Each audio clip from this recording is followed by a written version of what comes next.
ஓம் சாய்ராம், ஜெய் சாய்ராம். என் அன்பு குழந்தையே, எதையும் யோசிக்காமல் சட்டென்று இந்த இரண்டில் ஒன்றை நீ தொட்டுவிடு. நீ இப்போது எதை தொட்டாயோ, முழு மனதோடு என்னை நம்பி நீ எதை தொட்டாயோ, இனி உன் வாழ்க்கையில் நடக்கப் போவதை பார்த்து நீ வியக்கப் போகிறாய். இனி உன் வாழ்க்கையில் நடக்கப் போவதை உள்ளபடி சொல்கிறேன், கேள். இனி இப்படித்தான் உன் வாழ்க்கை இருக்கப் போகின்றது.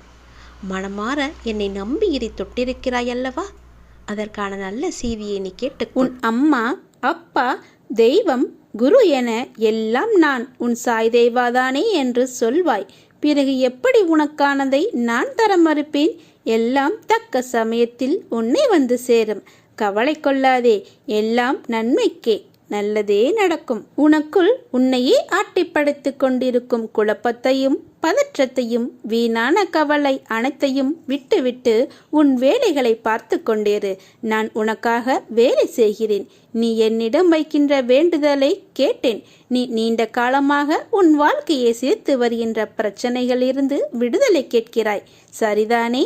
இதுவரை எத்தனையோ சங்கடங்களில் இருந்து உன்னை விடுவித்துள்ளேன். அது எப்படி என்பதும் உனக்கே தெரியும். உனது உன்னதமான நிலையை தாழ்த்தி கலத்திர தோஷத்தை ஏற்படுத்திய கிரக நிலைகள் ஆகட்டும், உங்கள் வளர்ச்சியை கண்டு பொறுக்க முடியாதவர்களால் உங்களுக்கு ஏற்பட்ட தாங்க முடியாத பாதிப்பாகட்டும், நான் சுலபமாக நிவர்த்தி செய்வேன். உனது பிள்ளைக்காக என்னென்ன வேண்டிக் கொண்டாயோ அவற்றையெல்லாம் நான் செய்து கொடுப்பேன். நீண்ட காலமாக நீ அனுபவித்த வேதனைகள் விரைவில் முடிவுக்கு வர உள்ளன. இப்போது உள்ள எல்லா பிரச்சனைகளிலிருந்தும் நீ முழுமையாக விடுதலையாக உள்ளாய். நான் இருக்கும்போது ஏன் பயப்பட வேண்டும்? உனக்கு யோகத்தை திருப்பிவிடும் வழியை நான் செய்கிறேன். உன் நம்பிக்கை தளரும் விதத்திலான செய்திகள் வந்தால் தைரியமாக இரு, பயப்படாதே. வெள்ளம் தலைக்கு மேல் போவது போன்ற சூழ்நிலைகள் தோன்றக்கூடும். எதை கண்டும் அஞ்சாதே. உன்னை காக்க எப்போதும் நான் இருக்கிறேன் என்பதை நினைவில் வைத்துக்கொள். நீ எதிர்பார்த்து கொண்டிருக்கிற உன் வேண்டுதல் விரைவில் நிறைவேறப் போகிறது. உன்னை அலட்சியமாக நினைப்பவர்களை விட்டு துணிந்து விலகிவிடு. உன்னை பொக்கிசமாக நினைப்பவர்கள் இருக்கிறார்கள். அவருடன் இணைந்து உன் பயணத்தை தொடங்கு. நான் எப்போதும் பாபாவையே நினைத்து கொண்டிருக்கிறேன். ஆனால் அவர் என்னை ஒரு முறையாவது நினைத்து ஆசி வழங்குவாரா என்று யாராவது நினைத்து கொண்டிருந்தால் அது தவறான நினைப்பு என்பதை தீர்க்கமாக அறிவீர்கள். ஏனெனில் சிசுவுக்கு தாயார் எப்படியோ அப்படியே பக்தருக்கு சாய் பிரதட்சம். குழந்தையை காக்க தாய் எப்படி ஓடி வருகிறாரோ அப்படி பக்தன் எங்கிருந்தாலும் சாயி ஓடி வருகிறார்.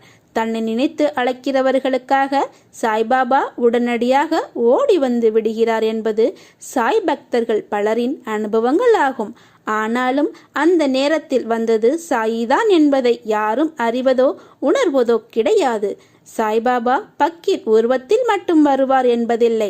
அவர் நினைத்த உருவில் எந்த வடிவில் வேண்டுமானாலும் நான் எதிர்பாராத வடிவத்தில் வந்து விடுவார். இதனால் நாம் எந்த வடிவில் அவரை எதிர்பார்க்கிறோமோ அந்த வடிவில் அவரை காணாமல் ஏமாந்து விடுகிறோம். தெரியாத நபரை போலத்தான் பாபா வருவார் என நாம் நினைத்து கொண்டிருக்கிறோம். அது தவறு. தெரிந்தவர் வடிவிலும் பாபா வருவார் என்பதை நாம் அறிய வேண்டும். ஒவ்வொரு நாளும் பாபா நம்மை நோக்கி வருகிறார், நம்மிடம் பேசுகிறார், நம்மிடம் கேட்கிறார். ஆனால் நாம் தான் அவரை அடையாளம் கண்டு கொள்வதில்லை. நமக்கு தெரிந்தவர் போலவே கூட அவர் வந்து செல்வார். எச்சரிக்கை உணர்வுடன் அவரை அடையாளம் கண்டு கொள்ளுங்கள்.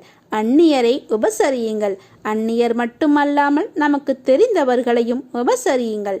யாராவது ஒருவர் அதில் பாபாவாக கூட இருக்கலாம் என்பதை நீங்கள் உணர்ந்து அவருக்கு சேவை செய்யுங்கள். நானே எல்லாவற்றையும் கட்டுப்படுத்துபவன். நானே அனைவருடைய அந்தரங்க ஆட்சியாளனாக இருதயத்தில் அமர்ந்திருக்கிறேன்.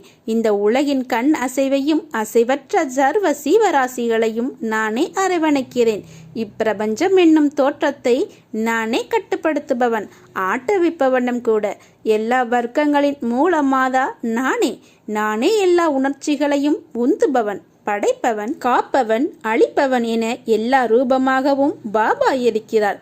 மனித பிறவிகள் தவறு செய்வது இயற்கையே. மாயையின் விளையாட்டில் தம் பக்தர்கள் தவறு செய்வார்கள் என்பது பாபாவுக்கு தெரியும். எனவே பாபா எப்போதும் விழிப்பாய் இருந்து அவர்கள் தவறு செய்வதை தவிர்த்து தடுத்தாட்கொள்ளவே பார்ப்பார். பக்தன் தானே செய்யும் தவறுகளின் காரணமாய் ஆபத்தில் சிக்கிக்கொண்டால் பாபா நேரிடையாகவோ மறைமுகமாகவோ பக்தனை காப்பாற்றி விடுவார். நம்மை அறியாமல் நாம் செய்யும் தவறுகளுக்கு கண்டிப்பாக பாபாவிடமிருந்து நமக்கு பாதுகாப்பு கிடைக்கும்.